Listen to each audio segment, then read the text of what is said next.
Bien, buenas noches a todos. Vamos a dar inicio a este pequeño curso de estado de flujo efectivo, la NIC SP2. En realidad, las diapositivas o bueno, las sesiones que he ido mostrando en clases anteriores referente a estado de flujo efectivo, básicamente forman parte del curso que se va a dar ahora el día 24 de octubre, ¿no? Curso de estado de flujo efectivo, básicamente el EF4. Eh, Les voy a adelantar un poco acerca del contexto, de qué va o cuál va a ser el contenido del curso que está dando la empresa CECICA. Ya, lo he vivido de esta manera, ¿no? De esta manera que me parece la más apropiada.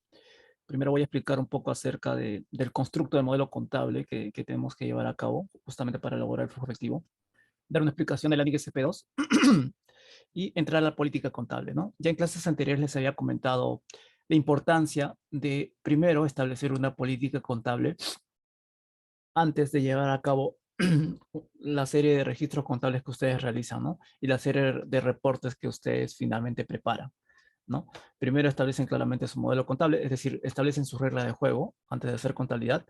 Evidentemente, de eso, primeramente para establecer su regla de juego tienen que dar una lectura a las distintas NIC SP.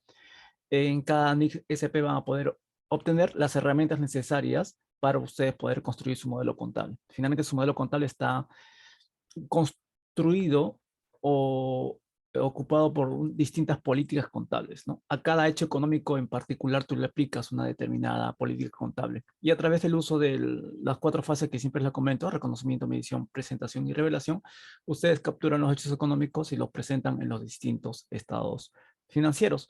Eso es lo que básicamente se va a ver en las primeras sesiones. Después, evidentemente, se va a entrar de lleno a la elaboración del estado de flujo efectivo, pero para ello va a haber acciones preliminares, ¿no? Antes de hacer un flujo efectivo, tienes que revisar tus conciliaciones bancarias, asegurándote que todas las operaciones financieras hayan sido registradas por el área usuaria, que en este caso es tesorería, y también revisar tu saldo de balance, ¿no? Tu saldo de balance. Y después, bueno, de lleno te entras al tema del flujo efectivo y también hacer la revisión de las validaciones que probablemente la DGCP te pueda observar, ¿no?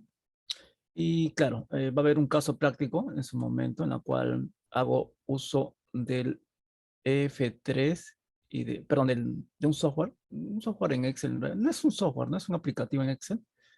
No lo tengo acá en pantalla. eh, Donde justamente a través del uso de macros se lleva a cabo el desarrollo del estado de flujo de efectivo. ¿Ya?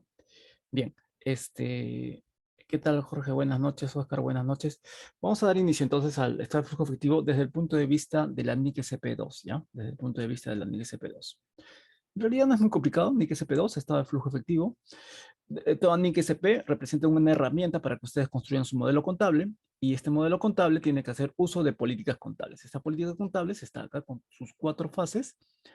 Al hablar de la NIC SP2, estado de flujo efectivo, básicamente estamos hablando de esta tercera fase, que es la presentación de hechos económicos en los distintos estados financieros, ¿no? En este caso, en el F4, ¿ya? Si hacemos un estudio de las conclusiones a las que se llega a la NIC SP2, básicamente habla del flujo de dinero, ¿no? Flujo efectivo. Entonces, nosotros por dinámica operativa, sabemos que el flujo efectivo se mueve de la siguiente manera, ¿no? Saldo inicial más cobros menos pagos igual a saldo final. En realidad es una ecuación básica, es una ecuación financiera básica, pero lo que le interesa al estado de flujo efectivo, en este caso en particular, que es un reporte que a diferencia de los primeros reportes F1, F2 y F3, este reporte se maneja bajo el criterio de caja, ¿no? Mientras el estado de situación financiera, el estado de gestión y el estado de cambios en el patrimonio neto se mueven básicamente con el criterio de vengado, criterio principal con la cual se construye todo este modelo contable, ¿ya? Pero igual, el estado de flujo efectivo no deja de ser importante para justamente medir los rendimientos financieros de sus unidades ejecutoras, ¿ya? Entonces, el estado de flujo efectivo, haciendo uso del modelo contable, se concentra más que todo en estos cobros y pagos. Averiguar de dónde provienen, ¿no? Los cobros y los pagos. Básicamente provienen de tres tipos de actividades: operación, inversión y financiamiento, ¿no? Seguramente ya deben estar familiarizados con esos tres términos. Rescatando un poco la literatura del estado de flujo efectivo, indicaba que el estado de flujo efectivo dice, identifica fuentes de entradas de dinero, cobros, las partidas en que se ha gastado el efectivo, pagos, y el saldo en efectivo, ¿no? A la fecha de presentación, es decir, el saldo final. Básicamente lo que habla es de esta ecuación financiera básica, ¿no? El objetivo de esta norma es exigir a las entidades que me suministren información acerca de las variaciones históricas del efectivo y equivalente efectivo que posee, y que evidentemente provienen de las actividades de operación, inversión o financiamiento. ¿Ya? Entonces, lo que está hablando acá Daniel SP2 es un detalle, en realidad, de la ecuación financiera básica de flujo de dinero que nosotros conocemos. ¿Ya? Entonces, la NIC SP2 indica que el objetivo principal es conocer las variaciones del efectivo y equivalente efectivo. En esta ecuación financiera básica, donde vemos esas variaciones, ese flujo de dinero, es justamente cuánto entra y sale dinero, proveniente de las tres actividades básicas, ¿ya? Este flujo de efectivo, por si acaso, no se trata simplemente de cuadrar números, ¿no? De cuadrar saldos bancarios y que viaje el F4 y no se encuentre validado. En realidad va mucho más allá de solamente ser un reporte con números cuadrados. ¿Ya? Se dice mucho que cuando ustedes entran a la operatividad de un negocio, ya sea propio o trabajan para un tercero, en este caso una unidad ejecutora, hay tres áreas que ustedes tienen que enfocarse bastante, en donde tienen que enfocarse bastante, que es el área comercial, el área operativa y el área financiera, ¿no? El área operativa básicamente las labores que ustedes realizan como contadores, ¿no? Y por eso que yo le doy tanto énfasis en que ustedes, cuando estén en el universo operativo de sus actividades, básicamente construyan modelos contables que puedan transmitirlos a su equipo contable y todos estos pueden trabajar bajo un criterio único, ¿ya? Entonces, de alguna manera ahí te aseguras que la operatividad sea realizada de manera eficiente por todo tu equipo contable y tú solamente llegues a supervisarlos. ¿Ya? Ese es en cuanto al universo operativo, pero también les habla de un universo comercial, ¿no? Ese universo comercial ya radica en la cual ustedes tienen que vender el producto que ustedes están ofreciendo a las distintas entidades donde ustedes visitan, ¿no?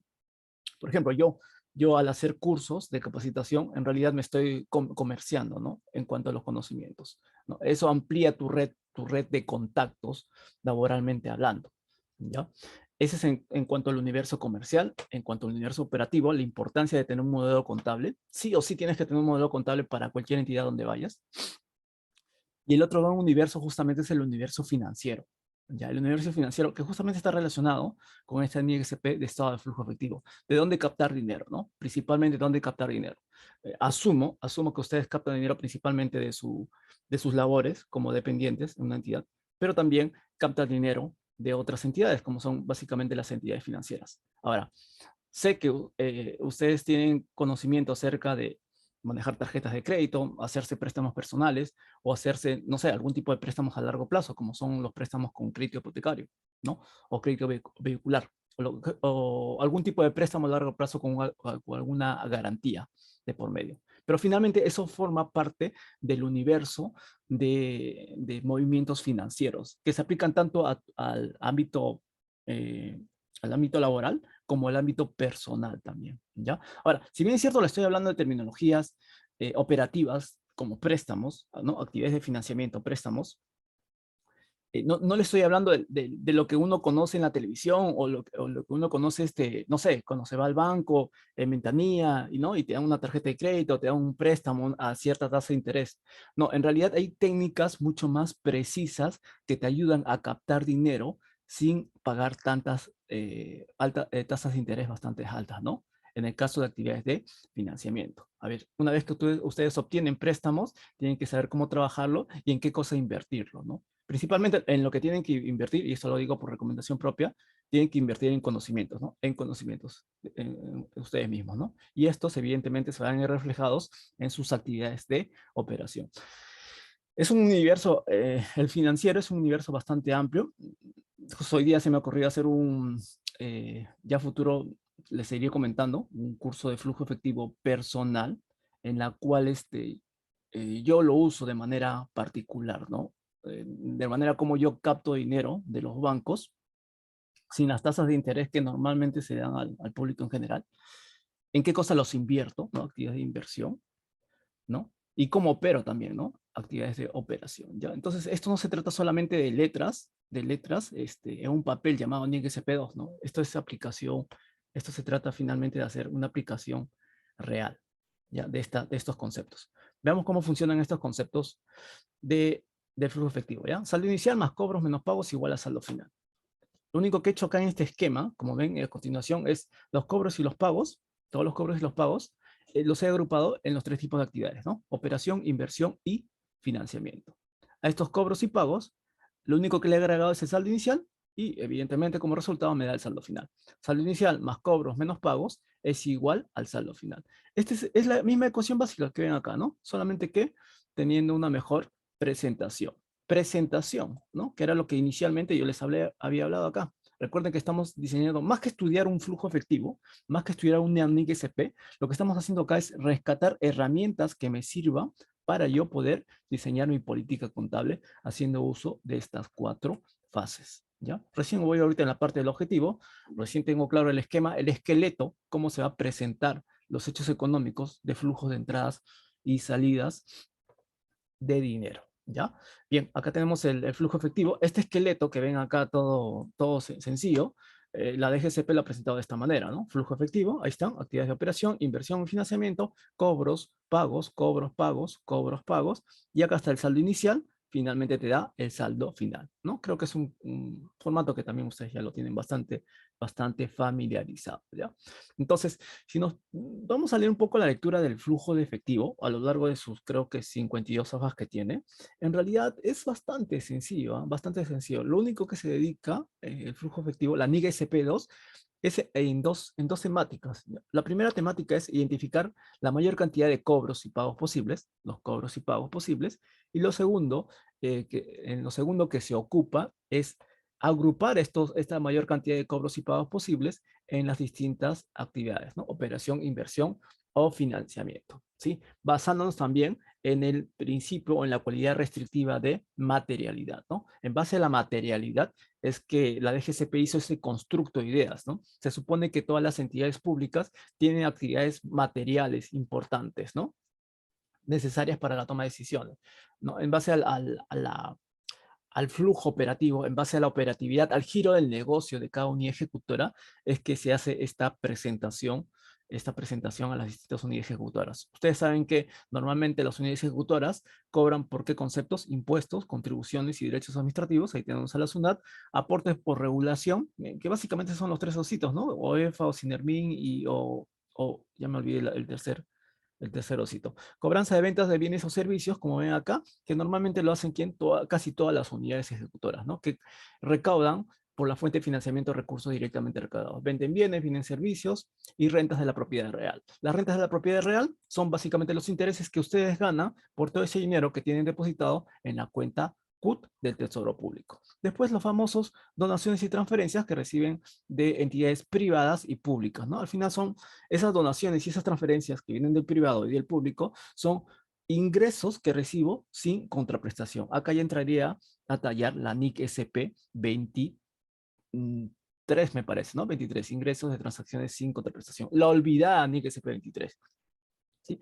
Y acá también tenemos los traspasos y remesas recibidas del Tesoro Público. Traspasos y remesas recibidas del Tesoro Público, que seguramente ustedes lo relacionan más con la cuenta contable 4402 y 4404, pero que finalmente también constituye ingresos de transacciones sin contraprestación. Un ingreso que de manera rutinaria lo recibimos del Tesoro Público, pero que está muy olvidado como NIC SP, ¿no? Dentro de nuestra literatura contable. Y bueno, estos son los importes materiales que uno cobra. ¿En qué lo destina? Normalmente lo destina gran parte a gastos corrientes. Ahí están los gastos corrientes, pagos a proveedores, remuneraciones, retribuciones, pensiones, ¿no? Básicamente todo esto son gastos de personal, ¿ya? Actividades de operación, gastos de personal. Pero también tenemos actividades de inversión, ¿no? Actividades de inversión por la compra y venta de activos no corrientes, ¿no? Esa temática lo vamos a ver más adelante, en los episodios más adelante, y las actividades de financiamiento. Las actividades de financiamiento para el gobierno nacional, tengo entendido que las unidades ejecutoras no pueden prestarse dinero de la banca mundial.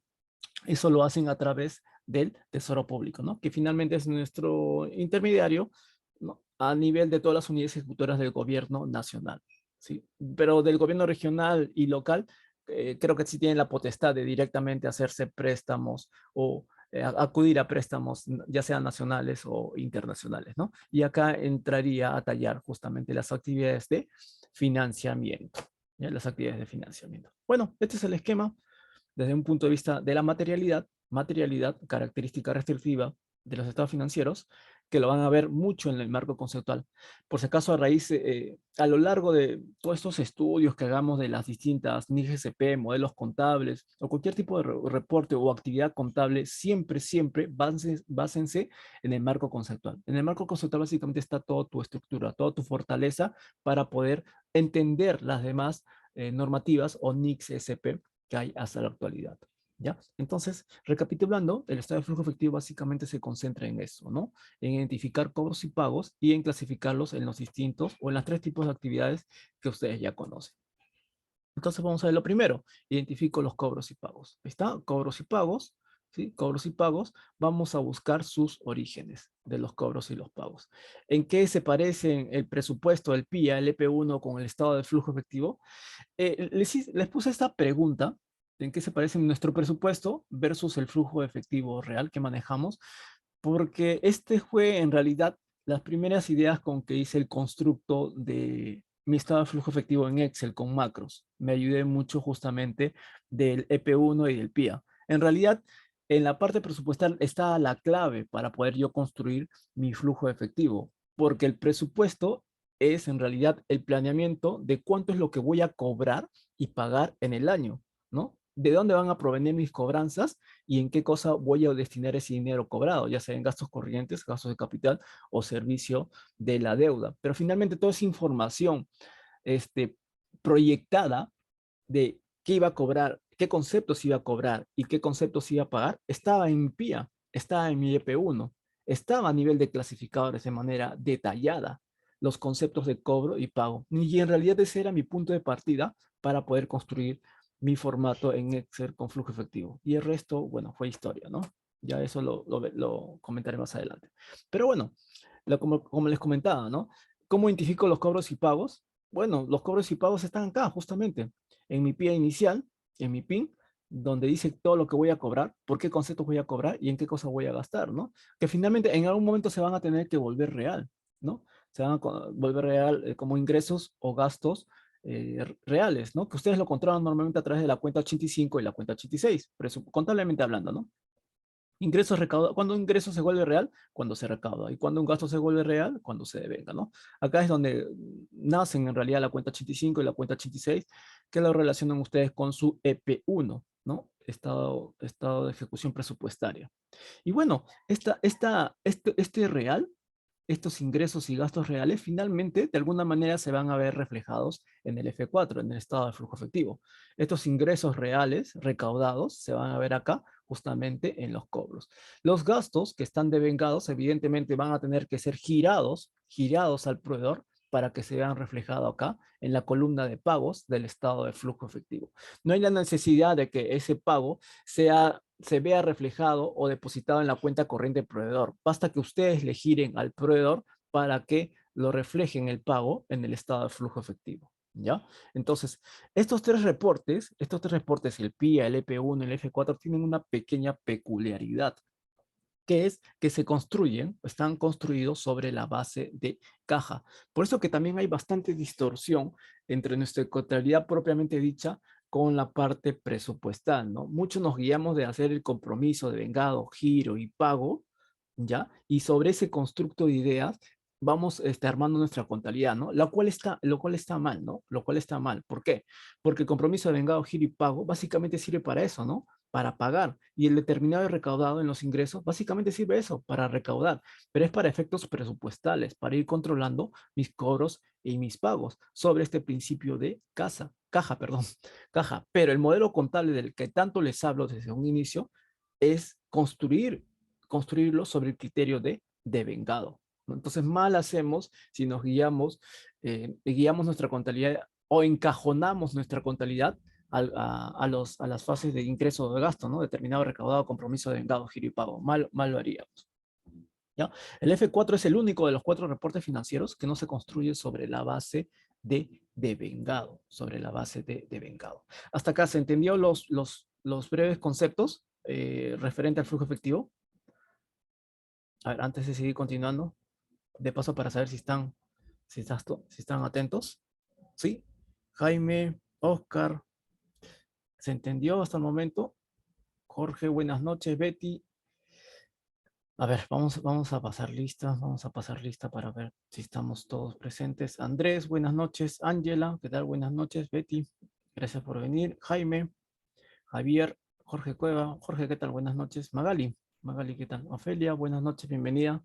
Y Oscar. Sí, hasta el momento me parece que sí, ¿no? Genial. Perfecto. Entonces, mire, bajo este constructo, a ver, antes de ello, voy a ver si está grabando. Sí, está bien, genial. Ya, bajo este constructo, lo primero que nos interesa saber es identificar los cobros y pagos. ¿Cómo identifico los cobros y pagos, no? ¿Cómo identificar los cobros y pagos? Básicamente me guié de acá, ¿no? De acá. De este constructo. PIA, EP1, que al final se convierte en un F4, sobre la base de caja. O sea, la respuesta siempre estuvo frente a mis ojos, ¿no? No me di cuenta en realidad. Entonces, como vi PIA, EP1, F4, y el F4 se construye sobre conceptos materiales de cobros y pagos, que ya les he comentado, ¿no?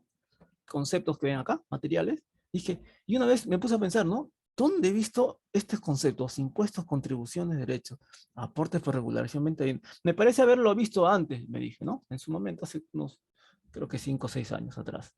Entonces dije, y me acordé, pues, ¿no? Que lo vi acá, dentro de los clasificadores de ingreso y gasto, que justamente alimentan tanto el PIA como el EP1, ¿ya? Vi los clasificadores y vi acá, ¿no? Decía impuestos, mire, ingresos, impuestos, clasificador de gastos vi acá. Por acá en clasificador de gastos vi lo que dice acá, retribuciones y complementarios. Entonces me di cuenta que los conceptos de los clasificadores de ingresos y los clasificadores de gastos estaban justamente acá, dentro del estado de flujo efectivo, ¿no? Impuestos, acá estaba, mire, impuestos. ¿No? Y después que vi, retribuciones, ¿no? Acá está, miren, pago de otras retribuciones y complementarias. Entonces dije, básicamente, el flujo efectivo se construye sobre lo que inicialmente estaba proyectado que se iba a cobrar y pagar. Y era lógico, pues, ¿no? Era lógico. Esta era mi proyección inicial y en un momento se iba a volver en algo real, ¿no? A través del flujo efectivo. Entonces, todo estaba acá. Básicamente, todo estaba acá. Todas las bases del constructo inicial del flujo efectivo estaban justamente acá, en el PIA, en mi presupuesto de ingresos y mi presupuesto de gastos. Y yo cuando bajo o descargo mi auxiliar estándar, la cuenta 1101, caja y bancos, me doy cuenta que siempre hay una columna que dice clasificador. Entonces, con esos clasificadores podía fácilmente relacionar a qué conceptos de ingreso o de gasto estaba cobrando y pagando. Total, lo que me interesaba inicialmente, ¿qué cosa era? ¿Qué cosa era? Identificar los cobros y pagos. Con los clasificadores de ingresos y de gastos, fácilmente podía identificar esos cobros y esos pagos, ¿no? Entonces me serviría como punto de partida justamente para construir mi modelo, la técnica de cómo construir mi flujo de efectivo. Y lo hice. Agarré mi flujo efectivo de operación, ¿no? Inversión y financiamiento, y a cada uno de esos conceptos, a cada uno de estos conceptos que ven acá, impuestos, contribuciones, aportes, bla, bla, bla, le puse sus clasificadores, sus determinados clasificadores. Ahí están, clasificadores, ¿no? De ingresos, 1, y de gastos, 2. Ahí está, ¿no? Ingresos 1 y gastos 2. Pago proveedores, 231 bienes, 232 servicios. Clasificadores presupuestales seguramente para ustedes totalmente familiares, ¿no? Que constantemente lo ven en la fase de compromiso, de vengado, giro y pago. Igual, ¿no? Los cobros que lo ven en la fase de determinado y recaudado. Entonces, me di cuenta que cada uno de los conceptos de actividades de operación, inversión y financiamiento, ahí está, inversión y financiamiento, tenían su determinado clasificador de ingresos y de gastos, ¿no? Entonces, si yo solamente me bajaba la auxiliar estándar, me bajaba la auxiliar estándar, pues en automático ya podría identificar rápidamente de dónde provenían mis cobros y mis pagos, ¿no? Bastaba con saber que el clasificador utilizado era 232 y ya sabía de antemano que era un pago. Y no solamente sabía que era un pago, sino que también sabía que provenían de las actividades de operación, ¿ya? Las actividades de operación. Entonces, bueno, fueron puntos de partida para que yo pueda construir ya mi estado de flujo de efectivo, que es básicamente lo que busca el F4. En resumen, En resumen, perdón, acá están mis cobros y mis pagos, que era lo que principalmente me preocupaba, cómo captar mis cobros y mis pagos, ahí está, cobros y pagos, por los tres tipos de actividades: operación, inversión y financiamiento, ¿ya? Y financiamiento. Y listo. Pero, había un pequeño detalle, ¿no? Hay un pequeño detalle. Lo que les cuento en este momento son temas netamente operativos, ¿no? Relacionar mis cobros y mis pagos con mis clasificadores de ingreso y de gasto. Pero de eso no se trata la contabilidad, ¿no? La contabilidad también se trata de darle una interpretación a las operaciones de cobros y pagos, no solamente encasillarlas haciendo uso de clasificadores presupuestales, ¿ya? Entonces, dentro de los objetivos de la NIC SP2, les dije que inicialmente era primero identificar mis cobros y pagos, lo cual ya les expliqué cómo lo hice, y lo siguiente que fue es clasificarlos en los tres tipos de actividades, ¿no? Operación, inversión o financiamiento. eh, Identificar o clasificar o entender cómo funcionan las actividades de operación, inversión y financiamiento me ayudarían mucho mejor a poder interpretar el contenido numérico que tenía mi estado de flujo de efectivo, ¿ya? Mi estado de flujo efectivo, ¿ya? Porque puede venir un auditor y me puede ver todas las cuentas cuadradas, pero me va a decir, ¿por qué estos cobros lo agrupaste en actividades de operación? ¿Por qué estos pagos en actividades de inversión? ¿Por qué estos cobros en actividades de financiamiento, no? Y yo no podría darle esa respuesta que le estoy dando acá, ¿no? Ah, porque este cobro tiene este clasificador, porque este pago tiene este clasificador. No, o sea, estaría todavía el constructo estaría muy débil, ¿no? Mi explicación sería muy débil frente a un auditor. Si le explico de esta manera tan matemática como estaba construyendo mi flujo de efectivo. Y entonces tenía que interpretar mejor cada una de estas tres actividades y darles una mejor explicación cuando me evaluaran o me auditaran, perdón, este flujo de efectivo. Entonces, vamos a hablar un poco acerca de estos tres tipos de actividades: operación, inversión y financiamiento. ¿Ya? Acá está, acá está en pantalla, están los tres tipos de actividades. Lo único que les he puesto son dos figuras, ¿no? El estado de situación financiera y el estado de gestión, con su activo corriente, no corriente, pasivo corriente, no corriente, patrimonio. Ingresos y gastos. Ingresos y gastos, ¿ya? Ya, ingresos y gastos. Bueno, en base a esto, lo que hice fue tratar de agrupar los tres tipos de actividades, ¿no? Y nada, lo único que hice fue acá, por ejemplo, hacer un pequeño asiento de, de venta. Una venta genera una cuenta por cobrar contra un ingreso, ¿no? Esta cuenta por cobrar va a mi activo corriente y este ingreso va a mis ingresos. Pero me dije, una actividad de operación son actividades propias del giro de negocio, son actividades que se dan de manera rutinaria. ¿Qué actividades se dan de manera rutinaria o que son propias del giro del negocio? Pues una compra y una venta. Entonces hagamos una compra y una venta. Ahí está mi venta. Cuenta por cobrar con tus ingresos. Mi cuenta por cobrar va al activo corriente y mis ingresos va a mi estado de gestión. Con eso ya estaría llenando dos cajoneras, ¿no? Dos cajoneras que provienen justamente de las actividades de operación, ¿ya? Actividades de operación. Continúe, ¿no? Los gastos corrientes o de capital, los gastos corrientes normalmente provienen de actividades de operación, ¿no? Todo tipo de ingresos y gastos corrientes siempre están, o en su gran mayoría están relacionados con actividades de operación, actividades propias del giro del negocio. Entonces puse uno básico, que era la planilla de sueldos. La planilla de sueldos, ahí está gasto contra cuenta por pagar. Esta es una planilla de sueldos, no sé, de la 276, o piensen que es CAS. Acá sería la cuenta 5302, ¿no? 5302 contra una cuenta por pagar, una planilla CAS, ¿ya? Esta cuenta por pagar, ¿dónde va? A mi pasivo corriente. ¿Y esta cuenta de gastos a dónde va? Justamente a mi estado de gestión. Y en automático llenaba dos casilleros más, ¿no? El pasivo corriente y mis gastos. Y me daba cuenta en automático que mis actividades de operación están relacionados íntimamente con mi activo y pasivo corriente, y con mis ingresos y con mis gastos, ¿ya? Por si acaso lo que les comento, no es una regla general, ¿ya? Pero al menos abarca el 90-95% de los posibles hechos económicos en las cuales ustedes se puedan enfrentar, ¿ya? Pero siempre va a haber peculiaridades que están exentas a la regla, a lo que les estoy comentando, ¿ya? Pero en su gran mayoría las actividades de operación están relacionadas justamente con el activo y pasivo corriente y con los ingresos y gastos que ustedes ven en el estado de gestión, ¿ya? En el estado de gestión. Bien, pero hasta esto solamente les comenté las actividades de operación, ¿no? En las actividades de operación. Ahora, en las actividades de inversión, en las actividades de inversión, las actividades de inversión, uno invierte con la finalidad de obtener rentabilidad, ¿no? O potencial de servicio a largo plazo. Entonces, las actividades de inversión básicamente son por la compra de activos fijos, es decir, todo lo que está acá en el activo no corriente. Llámese lo que son gastos de capital, ¿no? Anteriormente habíamos visto ingresos y gastos corrientes, ahora nos toca ver gastos de capital. Ok, yo compraba activos fijos, por ejemplo, computadoras. Los compraba y estas compras serían calificadas como actividades de inversión, compras de activos fijos. Pero una vez que lo compraba ese activo fijo, posteriormente tenía que utilizarlo y al utilizarlo tenía que depreciarlo. Pero iba a llegar un momento en el cual su vida útil iba a ser cero, ¿no? Y su valor residual de este activo fijo iba a ser igual a uno. Y tenía que llegar el momento de o darle de baja o venderlo. El punto es que si hipotéticamente tú le dabas de baja a este activo no corriente y pensabas venderlo, el ingreso que obtengas por la venta de este activo no corriente iba a ser también calificado como actividad de inversión. Y me di cuenta que solamente tenías que atacar a su raíz.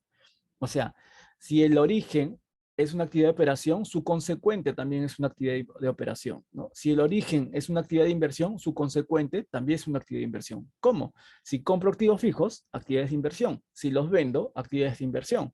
Compra y venta de activos fijos, actividades de inversión. Si compro mercaderías, actividades de operación. Si vendo esas mercaderías, actividades de operación. ¿Ven? Si identifico su origen, su consecuente probablemente sea el mismo tipo de actividad que le dio origen. ¿Ya?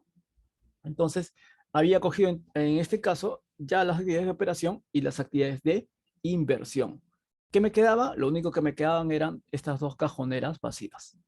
¿Ya? Estas dos cajoneras vacías que evidentemente están relacionadas con la tercera actividad que viene a ser la actividad de financiamiento, ¿ya? La actividad de financiamiento. Normalmente una entidad privada, para poder darle mayor contexto o mayor cuerpo a este concepto de financiamiento, ¿quiénes nos financian principalmente una entidad privada?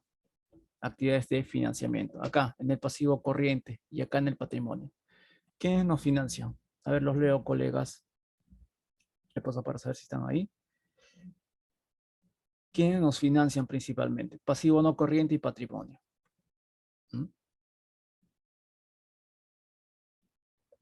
¿Quiénes nos financian? Justamente estaba ayer viendo una lectura acerca del pasivo no corriente y patrimonio, denominado capital financiero. Capital financiero. Quien maneja este capital financiero es el dueño del negocio, ¿ya? El gerente financiero, el que tiene las riendas del negocio, el que maneja este capital financiero. Que se habla mucho en las NICs SPA, perdón, en las NIPs, ¿ya? ¿Quién maneja ese dinero? ¿Quién me presta acá en el pasivo no corriente? ¿Quién interviene? Normalmente los bancos, ¿no? Y acá en el patrimonio, ¿quién interviene? ¿Quién me aporta acá? Normalmente los accionistas, ¿ya? Normalmente los accionistas. Pero en este caso, el accionista acá en las unidades ejecutoras sería el mismo Estado, ¿no? El mismo Estado, ¿ya? Esto es lo que representa la Hacienda Nacional. Hacienda Nacional adicional, resultados no realizados y resultados acumulados, ¿no? Pero bueno, estas son las principales actividades de financiamiento. Entonces, yendo nuevamente a la idea de origen y consecuente, si el banco me prestaba dinero, acá, pasivo no corriente, si el banco, perdón, me prestaba dinero, sería una actividad de financiamiento. Si yo le pago ese dinero a través de cómodas cuotas, sería actividad de financiamiento. En su origen y su consecuente es el mismo tipo de actividad, ¿ya? Si me presto dinero, financiamiento, pago ese dinero en cómodas cuotas, financiamiento. ¿Ya? Me compro activos fijos, inversión, vendo esos activos fijos, inversión. Compro mercaderías, operación, vendo esas mercaderías, operación. ¿Ven? Origen y consecuente es el mismo tipo de actividad. Y con ello puedo ir más o menos visualizando los tres tipos de actividades, ¿no? Cómo funcionan, operación, inversión y financiamiento. Ya, entonces, nada, acá solamente hice un pequeño resumen de los tres tipos de actividades. Operación son pago por compra de inventarios, ¿no? Y, no sé, perdón, compro inventarios, ya, operación. Vendo inventarios, operación. El pago de impuestos es operación, ¿no? El pago de remuneraciones es operación. Compro activos, vendo activos, inversión. Me hago un préstamo, pago de ese préstamo, financiamiento. ¿Ven? Origen y consecuente es el mismo tipo de actividad.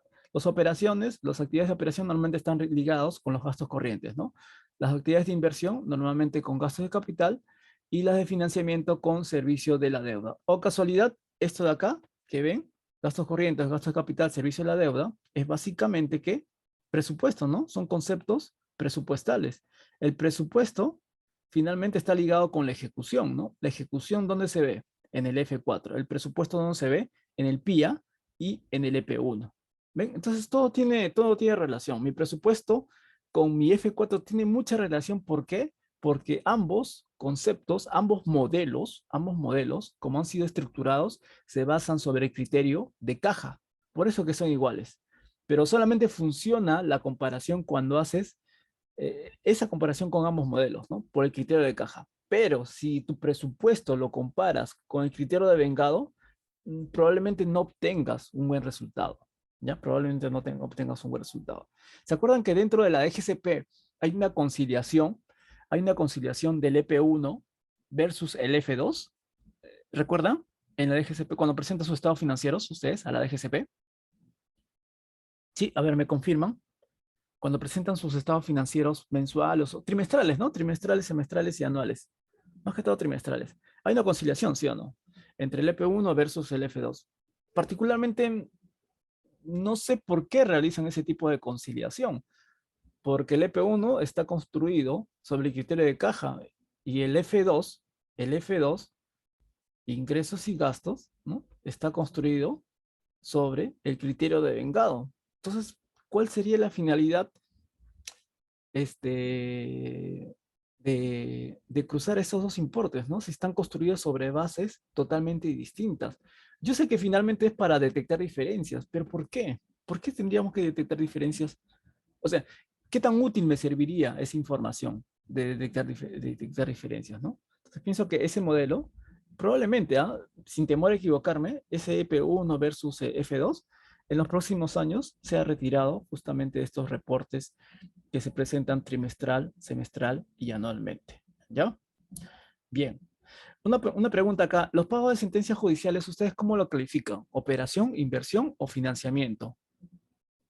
El pago de sentencias judiciales que están en situación de cosa juzgada, después que han pasado por primera instancia, segunda instancia, casación y finalmente en cosa juzgada. Le pagan al demandante. ¿Cómo lo registran ustedes? Esa, esa sentencia judicial. ¿Operación, inversión o financiamiento?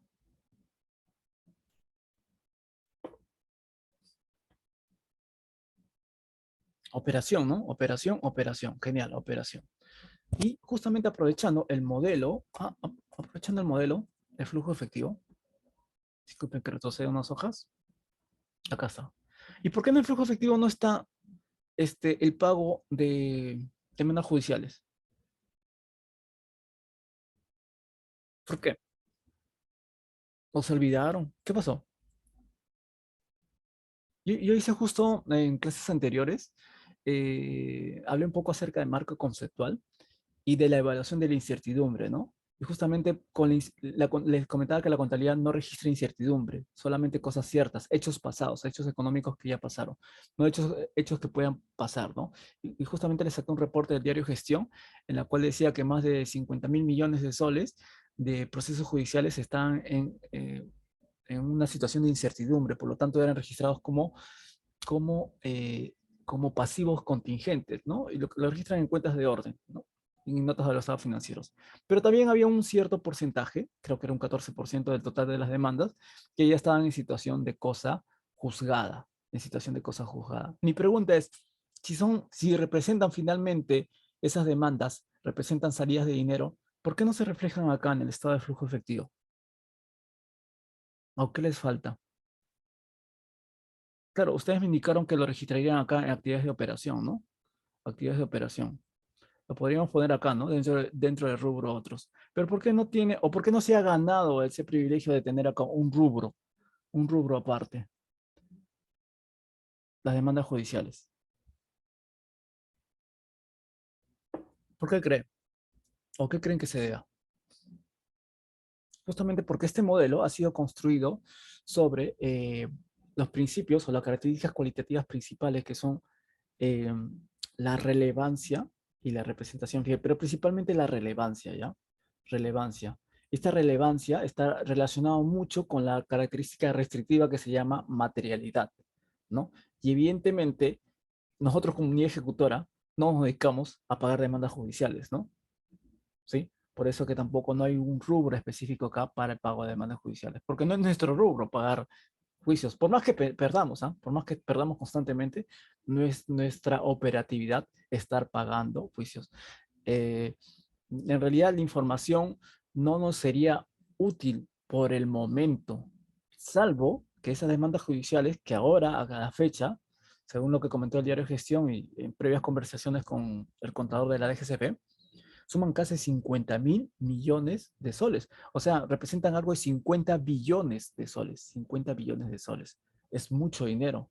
Básicamente eso llevaría a la quiebra a muchas entidades si hipotéticamente esas demandas judiciales tomaran cuerpo, ¿no? Tomaran una sentencia judicial. Y les apuesto que cuando sí tomaran cuerpo, acá nacería un nuevo concepto, acá, dentro del flujo efectivo, llamado demandas judiciales. Pero ahorita todo está en incertidumbre. Pero cuando esas demandas judiciales en sus unidades ejecutoras tomen materialidad, tomen cuerpo, ¿ya? Y evidentemente el juez les diga, ¿saben qué? Ya perdieron, paguen al demandante, no sé, 30 millones de soles, les va a afectar su caja, ¿no? Y claro, ustedes no van a pagar eso de manera inmediata, seguramente le van a pagar en cómodas cuotas al demandante. Pero esos pagos, conforme se conviertan en materiales, van a tomar cuerpo y les apuesto que va a haber acá un rubro, o la DGCP va a poner un rubro adicional llamado pagos por demandas judiciales, ¿ya? Entonces depende mucho del giro del negocio, ¿no? Y a qué cobros y pagos esté expuesto para que este modelo contable, porque no escapa de ser un modelo contable, vaya tomando forma, ¿ya? Vaya en base a conceptos materiales. Ya, perfecto, pago sentencias judiciales y quería aprovechar el marco conceptual nuevamente, dentro del marco conceptual, así como está la relevancia, hay dos conceptos básicos que son la relevancia y la representación fiel. Y dentro de la representación fiel habla de la esencia sobre la forma. Es algo que siempre repito en todas las clases, ¿no? Esencia sobre la forma legal. No leyes más esencia económica, ¿no? O sea, no me permito encasillar mi carrera contable a leyes. ¿Ya? Yo sé que finalmente muchas de nuestras normativas están dentro de una normativa, ¿no? Legal, pero es porque previamente fue analizada de manera económica. Pero no es que la ley esté sobre la contabilidad, ¿ya? La parte económica está siempre sobre la parte legal. Entonces, dentro del marco conceptual, hay dos conceptos particulares que se llaman la relevancia y la representación fiel. La representación fiel, colegas, está relacionado con la esencia sobre la forma. Y tiene tres variables específicas de representación fiel. O sea, ¿cómo puedes representar fielmente un hecho económico? Tiene que ser libre de errores, completa y neutral. Neutral. Y justamente en esa parte de neutralidad quiere decir que la información financiera que ustedes capturen, los hechos económicos que ustedes capturen, tiene que estar libre de sesgos, ¿ya? De sesgos malintencionados que puedan hacer que los usuarios de la información tomen una mala decisión, justamente porque la información que ustedes capturan está sesgada, está direccionada para satisfacer intereses particulares. ¿Por qué les hago esta pequeña mención? ¿Ah? ¿Por qué les hago esta pequeña mención? Porque en todos los flujos de efectivo, no, perdón, no en todos los flujos, disculpen, me equivoqué. En muchos flujos de efectivo he visto que utilizan a diestra y siniestra este rubro llamado otros, ¿ya? Este rubro otros que están en flujo efectivo, simplemente para cuadrar ese flujo de efectivo, ¿ya? Simplemente para cuadrar ese flujo efectivo. Y eso está prohibido, ¿ya? Porque esto va justamente contra el principio de neutralidad. Estás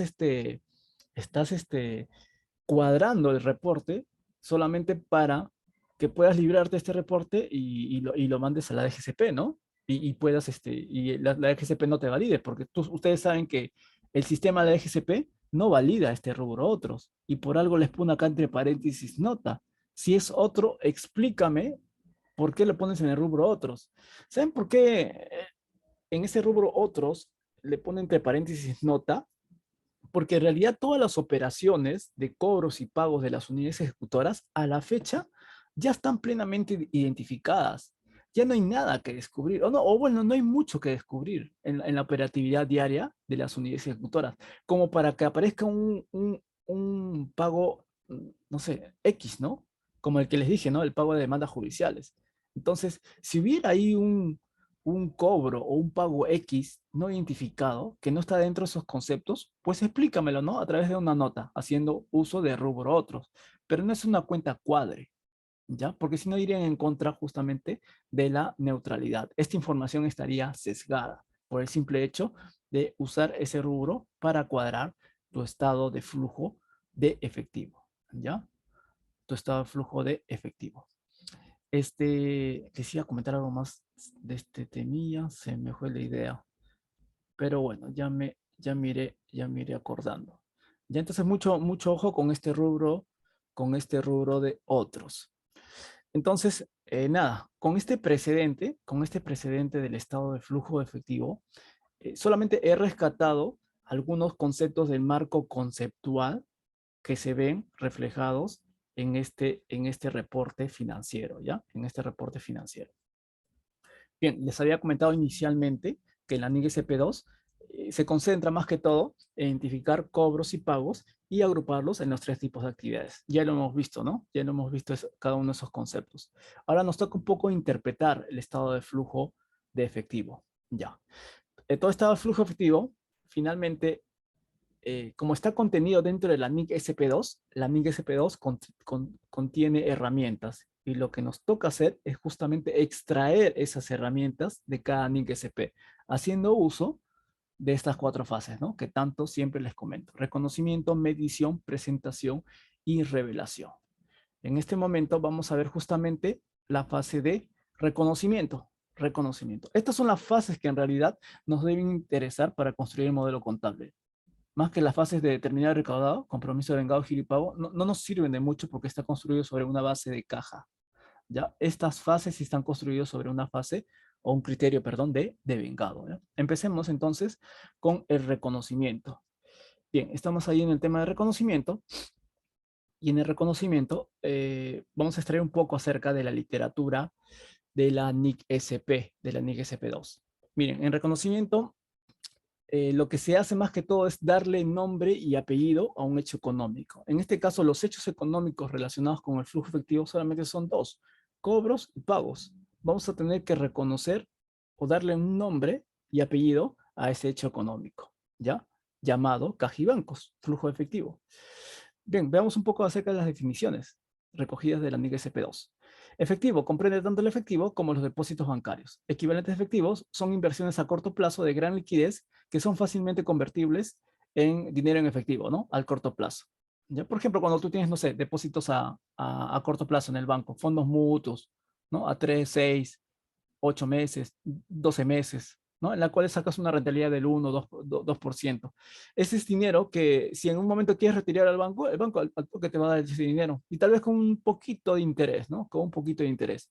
Pero es un dinero que lo tienes disponible, ¿no? Es un equivalente efectivo. No lo tendrás ahí disponible en tus arcas, pero simplemente te acercas al banco y le dices, ¿sabes qué? Quiero retirar mis fondos mutuos, ¿no? O quiero retirar mis depósitos, mis ahorros que tenía ahí en mis cuentas bancarias. ¿Ya? Entonces habla de efectivo, equivalente efectivo, flujos de efectivo. Los flujos son entradas y salidas de dinero, como ven acá en pantalla. Pero, queramos o no, el efectivo, el dinero efectivo, 1101 Cajibancos, está dentro de la familia de activos. Dentro de la familia de activos. Entonces acaba las siguientes preguntas, ¿no? Los efectivos son activos y los activos son recursos controlados por una entidad como consecuencia de hechos pasados y de las cuales la entidad espera obtener en el futuro beneficios económicos o un potencial de servicios. Para variar, este concepto lo he sacado del marco conceptual, ¿no? Del marco conceptual. Entonces, vamos a estudiar un poquito este concepto de activos. Habla de recursos controlados, ¿ya? En clases anteriores yo les comenté acerca de los recursos controlados. Control, veamos un poquito acerca del control. Y para eso estudiamos un poco el hecho económico. Veamos un poco los recursos directamente recaudados. Información Ustedes ya seguramente lo deben conocer. Ustedes saben que en sus cuentas bancarias tienen un saldo inicial, comienzan a vender bienes o servicios, esos bienes que venden los cobran, lo depositan en su cuenta del Banco de la Nación y después lo transfieren a la cuenta CUT del Tesoro Público. ¿Sí? Ese dinero, dentro de las 24 horas, se convierte en asignaciones financieras. ¿Qué quiere decir? Que el dinero que tú tienes depositado en la cuenta de Tesoro Público, proveniente de tus ventas, ya puedes utilizarlo en tus distintos gastos corrientes y de capital, cada vez que compres bienes y servicios a un proveedor. ¿Ya? Por eso se le llama asignaciones financieras. Pero por el simple hecho de que tu dinero está depositado en cuenta corriente, pues va generando sus respectivos intereses financieros, que en el flujo efectivo se le llama rentas de la propiedad real. Rentas, ingresos de dinero. Bien, el hecho es que el dinero proveniente de la venta, que lo cobraste, lo depositaste temporalmente en tu cuenta de RDR, ya lo has transferido a la cuenta de Tesoro Público. Ahorita está en custodia del Tesoro Público. ¿Ya? En custodia del Tesoro Público. Después, ¿qué haces tú como unidad ejecutora? Tú estás acá, unidad ejecutora, coordinas con el proveedor, le compras toner, se me ocurre, le compras toner por 200 soles, el proveedor te trae el toner y te trae su factura. Esa factura tú lo registras a través de SIAP en la fase de devengado. Esta información de la factura de tu proveedor lo transmites ¿a quién? Al Tesoro Público, diciéndole, oye, por si acaso, le he comprado toner a la proveedora por 200 soles, así que ve separándome esos 200 soles porque te lo voy a pedir en cualquier momento. Cuando hago yo la unidad ejecutora, hago la fase de giro, lo que hace el Tesoro Público es transferirme a través de la fase de giro los 200 soles, me lo transfiere acá, a una cuenta puente, y de esta cuenta puente entra y después sale a la cuenta corriente del proveedor, ¿no? A la cuenta corriente del proveedor. Esta cuenta solamente sirve para recibir la plata del Tesoro Público y transferir la cuenta corriente del proveedor. Ahora, mi pregunta es, sobre todo este contexto operativo, ¿ah? Es operativo, recordemos, no es contable, no tiene una base económica, es operativa. Esto lo sabe el tesorero, pero ahora como contabilidad, veamos cómo es que se expresa económicamente el hecho económico, ¿ya? ¿Qué cosa nos quiere decir el hecho económico? Hablábamos de que el dinero efectivo es un activo, ¿no? Y un activo es un recurso controlado. ¿Qué entendemos por control? ¿Qué entendemos por control? Acá, mi primera pregunta, colegas, es, yo vendí, cobré y lo deposité en mi cuenta del Banco de la Nación. Yo tengo una cuenta del Banco de la Nación. Después de depositar en la cuenta del Banco de la Nación, yo lo transferí a la cuenta del Tesoro Público, ¿ya?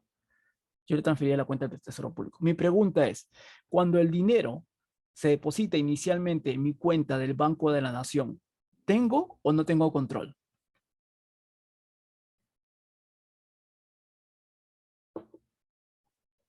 Cuando yo tengo este dinero depositado en mi cuenta del Banco de la Nación RDR, ¿tengo control?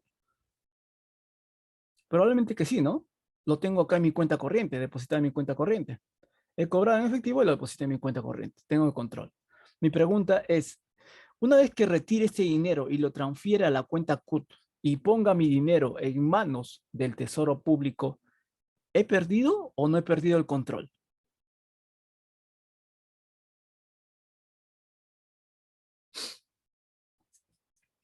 Vendí, cobré, lo deposité, estaba en mi cuenta corriente y a los pocos días lo transfiero a la cuenta de Tesoro Público. Ya no está en mis manos ese dinero, está en manos del Tesoro Público. Mi pregunta es, ¿he perdido o no he perdido el control sobre ese dinero? Porque ya no está en mis manos. Ya no está en mis manos ese dinero. ¿He perdido o no he perdido el control sobre ese dinero? ¿Qué opinan? Los leo en el chat. ¿Sí o no?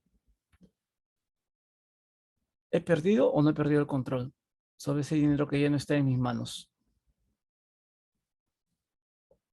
A ver, veamos vuestros comentarios. Somos 9 participantes. André nos dice, perdón, Oscar nos comenta si se pierde el control. A ver, ¿qué opinan, colegas? ¿Qué opinan los demás colegas? Oscar nos comenta que sí, Magali nos comenta que no. ¿Qué opinan, colegas? ¿Perdimos o no perdemos el control del dinero? Betty nos dice, yo creo que no. ¿Ya? A ver, me gustaría leer dos comentarios más, por favor, colegas. Jorge Cueva, a ver, ¿quiénes más estamos? Javier, Ofelia, Ángela, A ver, ¿perdemos o no perdemos el control por el hecho de transferir nuestro dinero a otra cuenta bancaria? Y ahí justamente está el distractor, ¿ah? Por si acaso. Este distractor que no solamente se cumple acá para este tipo de activo, ¿ah? Sino también, por ejemplo, para el tema de inventarios, ¿no? Y por cualquier tipo de activo, ¿ah? Por ejemplo, yo me compro un toner, acá está, estaba comprando un toner, ¿no? Entra a almacén, a mi almacén. Y de mi almacén que está en Lima, lo transfiero a una descentralizada, al almacén de Ayacucho. Se lo transfiero. Mi pregunta es, cuando yo compré el toner y lo registré en la cuenta 13 de suministros diversos, porque ingresó a mi almacén, ¿sí o no? Y después lo retiré con una pecosa de mi almacén, Lima, y lo transferí a mi almacén de Ayacucho. Mi pregunta es, ¿pierdo o no pierdo el control por haberlo transferido de mi almacén Lima a mi almacén Ayacucho? Total, yo tengo 24 almacenes a nivel nacional. Lo único que he hecho es transferir de Lima a Ayacucho a través de una pecosa. Pecosa. Mi pregunta es, ¿he perdido el control sobre ese suministro llamado toner registrado en la cuenta 13? Por el hecho de emitir una pecosa, ¿lo registraría ya al gasto? ¿Sería un gasto para mí? Eso que inicialmente era un activo. ¿Pierdo o no pierdo el control?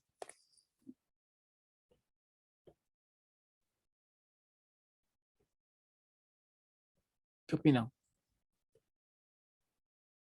Javier dice no y Ofelia dice no. Genial.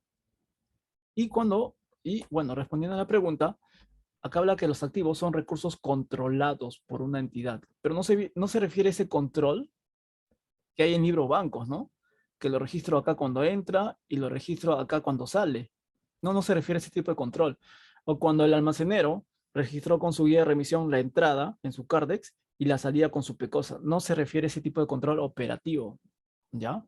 Nosotros registramos un activo como tal, ¿ya? Porque tenemos control sobre el uso de ese activo, sobre el uso del activo. El que tiene control sobre algo, tiene control también sobre el beneficio económico de ese algo o sobre el potencial de servicio de ese algo. ¿Me entienden? O sea, cuando yo compro un tóner, no lo registro como activo porque tengo el poder de agarrar ese tóner, no, o porque puedo tocarlo físicamente el tóner, ¿ya? Lo registro como activo porque tengo control sobre el potencial de servicio o el beneficio económico que me pueda dar este activo si es que lo vendiera, ¿ya? Pero básicamente la contabilidad reconoce algo como un activo porque tengo control sobre el potencial que trae consigo ese bien tangible o intangible, no por la forma. El almacenero le puede dar una entrada a su almacén con su cártex por la forma física, porque ha entrado, y lo puede sacar con una pecosa porque está saliendo físicamente ese tóner. Pero, contablemente, cuando yo recibo un tóner, ¿ya? En Lima, en mi almacén Lima, estoy registrando no el aspecto físico, sino el potencial de servicio que recibo y que tengo el control sobre el uso. Ahora, entró el potencial de servicio. Ya no veo su apariencia física, esencia sobre la forma, no veo su apariencia física. Entró este potencial de servicio al almacén Lima y salió y se fue al almacén Ayacucho. Dígame, ¿yo he perdido el control sobre ese potencial por el simple hecho de moverlo de un lugar a otro lugar? No he perdido el control aún. Salvo que, salvo que diga después, ¿saben qué? En Ayacucho ya comiencen a utilizar ese tóner. A utilizar se va consumiendo ese potencial, se va consumiendo y ese activo se va convirtiendo en gasto. ¿Por qué les comento esto? Porque cuando les hice este ejemplo de transferir el dinero de acá, de una cuenta a otra cuenta, el hecho que ya no lo tenga yo y lo tenga el Tesoro Público, no quiere decir que he perdido el control sobre el uso que le voy a dar a ese dinero. No he perdido en ningún momento el control. Lo único que está haciendo el Tesoro Público es actuar de guardián, de custodia. Yo cuando compre algo a un proveedor y le transfiere esa información a través de la fase de vengado al Tesoro Público, el Tesoro Público me va a enviar la plata para usarlo en lo que yo veo conveniente, de acuerdo a mi operatividad. O sea, control sobre el uso de este dinero no lo he perdido, sigue siendo mi activo. No, el control no depende de quién lo custodie, sino quién tenga poder sobre el uso que le des al potencial. El dinero, cuando ustedes lo contabilizan como 1101 cajibancos, como activo, no lo registran como activo porque es un papel, ¿ya? ¿No? Y porque dice Santa Rosita y tiene sus números, no. Lo contabilizas como activo porque ese papel tiene un potencial de intercambio, un poder adquisitivo, ¿me entienden? Te puede generar un potencial de servicio o un beneficio económico en el futuro, ese simple papel. Por eso se registra como activo, no por el papel en sí. Entonces, al transferirlo de una cuenta a otra, no he perdido el control sobre su uso del potencial que trae consigo ese dinero. Por eso que le compré al proveedor el toner, me trajo el toner con su factura el proveedor, yo transferí esta data al Tesoro Público y le dije, ¿sabes qué? Gírame esa plata y transfiérelo a mi cuenta puente, porque de mi cuenta puente yo lo voy a transferir a la cuenta del proveedor. Esta cuenta puente, por si acaso ustedes deben saber, sirve como una cuenta de control, pero no para mí como unidad ejecutora, sino para el Tesoro Público, porque el Tesoro Público, como tiene guardado mi plata, tiene guardado mi plata, ¿ya? Tiene que saber cuánto de esa plata está gastándose en mí, porque recuerden que el Tesoro Público acá no solamente tiene mi plata, sino tiene la plata de todas las unidades ejecutoras a nivel nacional. Entonces tiene que ir llevando un control de cómo va saliendo la plata a cada distinta unidad ejecutora. El Tesoro Público tranquilamente pudo haber agarrado mi plata, mis 200 soles, y transferirlo directamente a la cuenta del proveedor.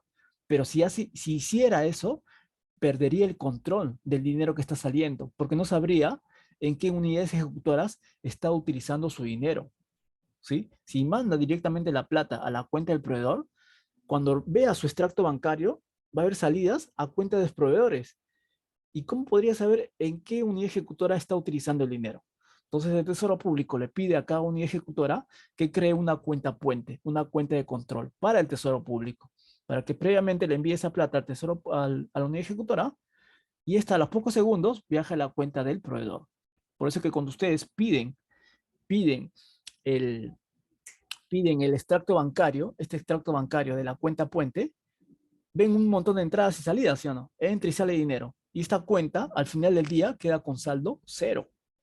Queda con saldo cero. Solamente sirve como una cuenta puente para recibir y transferir el dinero a la cuenta del proveedor. Evidentemente sirve como una cuenta de control para el Tesoro Público, no tanto para la unidad ejecutora. Y ya para culminar esta pequeña sesión del flujo efectivo, quiero hacerles una breve pregunta. Esta cuenta puente de la unidad ejecutora, ¿se tiene o no se tiene el control sobre esta cuenta corriente, donde entra y sale el dinero? Y donde el saldo al final del día queda en cero. ¿Ustedes registran las entradas y salidas de dinero de esta cuenta puente? ¿Lo registran contablemente? ¿Utilizan una cuenta 1101 para reflejar lo que entra acá y lo que sale acá en el día a día? No. Magali nos dice no, Betty no. Ya. Ahora mi pregunta es ¿por qué no? ¿Por qué no lo registran en la cuenta 1101, Caja y Bancos? ¿Por qué?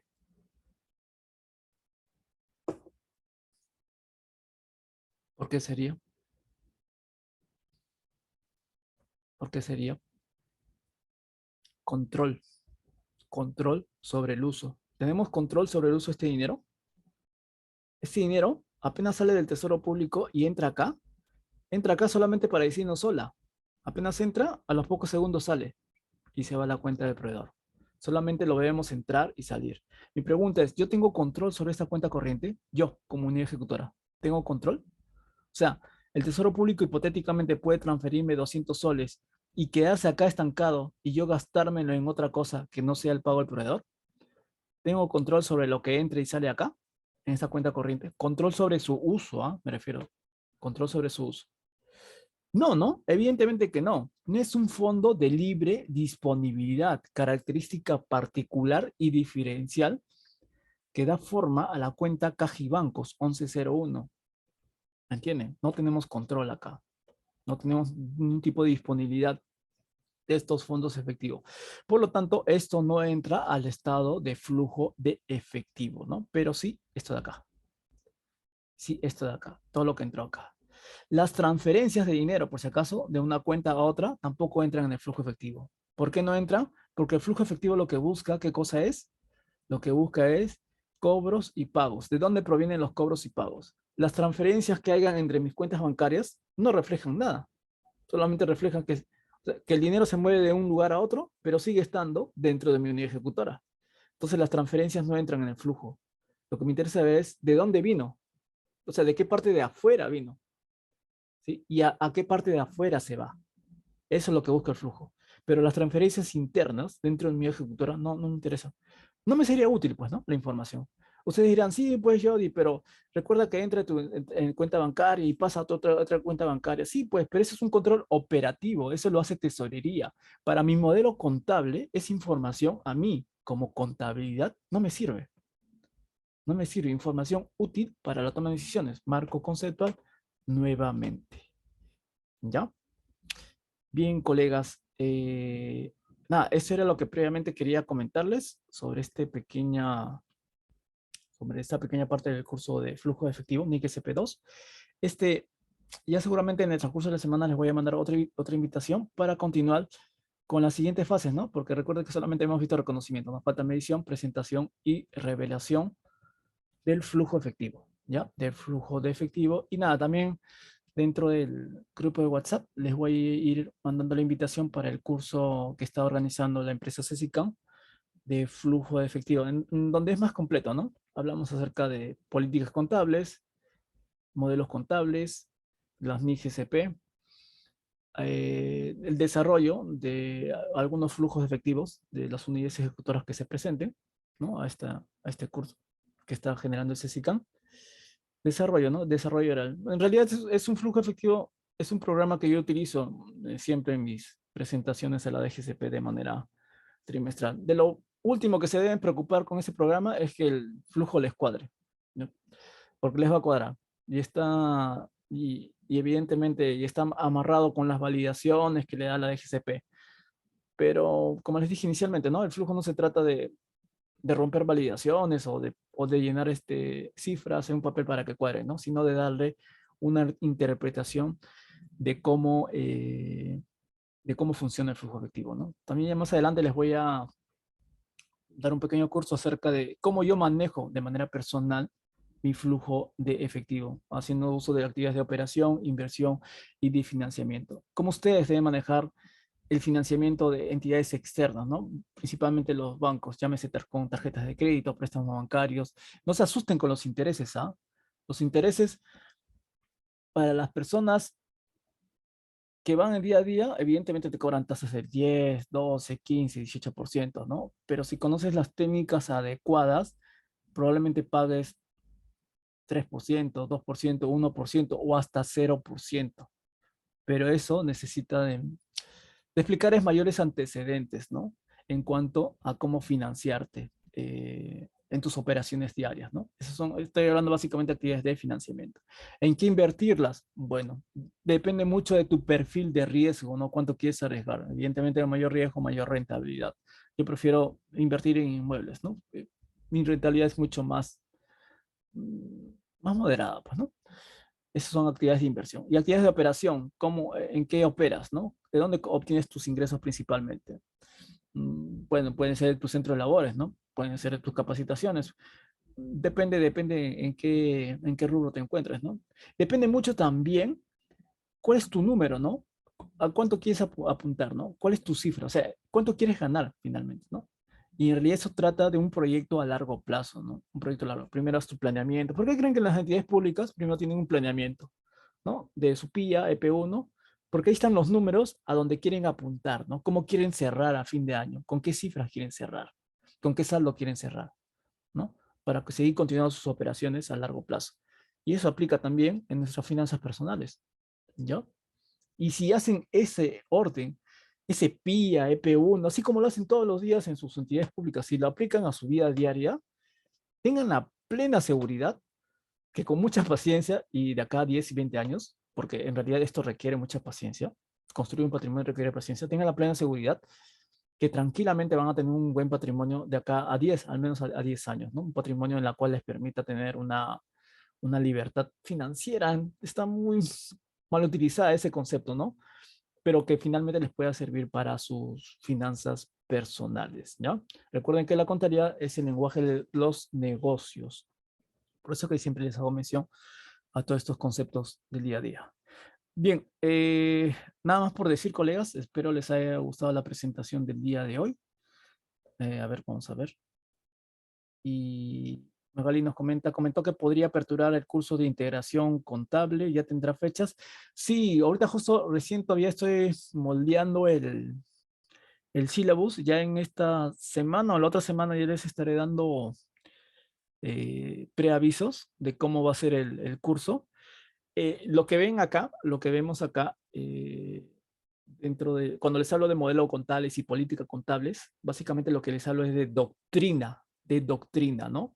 Cuando ustedes me hablan de integrador contable es más que todo técnica, ¿no? Cómo hacer estados financieros, asientos contables, hacer uso de macros en Excel, hacer reportes financieros, ¿no? Todo lo que es un integrador, ¿no? Todo lo que es un integrador, presentaciones de estados financieros, es técnica más que todo, ¿no?